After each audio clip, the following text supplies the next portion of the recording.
All right, part two, since I kind of accidentally stopped it instead of pausing it when I meant to. Um, all right, I've still got the frequency table down here, and now I've just erased the top part and gone ahead and created the dot plot that appears on page 32, so 4.2. So still looking at the pizza topping frequency. We're asked to create a dot plot, and it specifically says to make sure to label our drawing clearly. So our labels on this, well, right now all we've got are numbers, and those numbers don't mean anything if we don't apply or carry over the labels from the previous page. So we need to give this dot plot a title for one thing, which would be pizza toppings.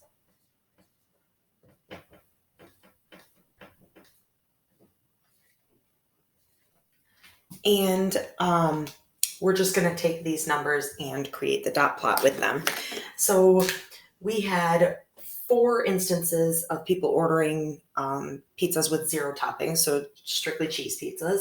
So I'm going to put 1, 2, 3, and 4 dots above that. I noticed that 1 pizza topping, there were 5 orders like that. So 1, 2, and again, I'm trying to line up my dots. 3, 4, and 5. So I should be able to tell that this one's taller if I line those dots up neatly. 2 toppings would have been, there were 4 orders, 3 and 4. And 3 toppings, there were 2 orders that had, I don't know, bacon, ham, and sausage or whatever.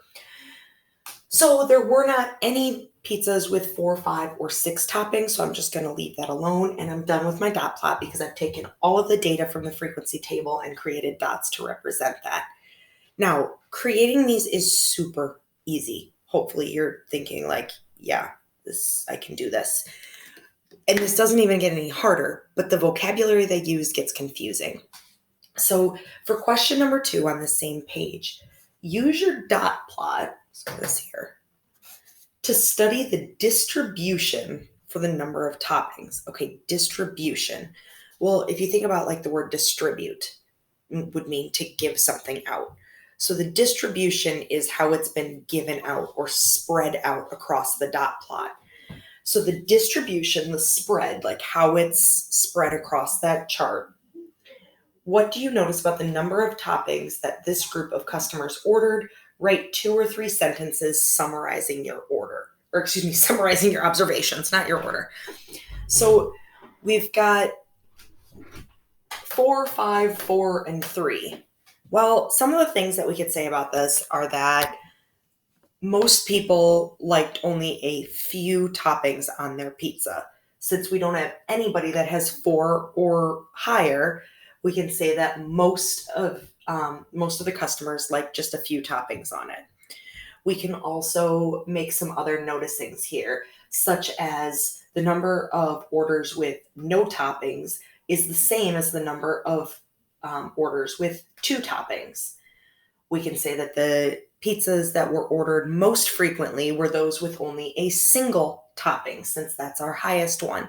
So when they ask you to analyze the distribution, the wording on it sounds really complicated, but they're literally just asking you, look and notice what's going on with the spread of the dots across this dot plot. Hope that helps. Either head over to your practice problems, Khan Academy, Freckle, you know the drill. There's even quizzes and Kahoots available as well. And we will see you later.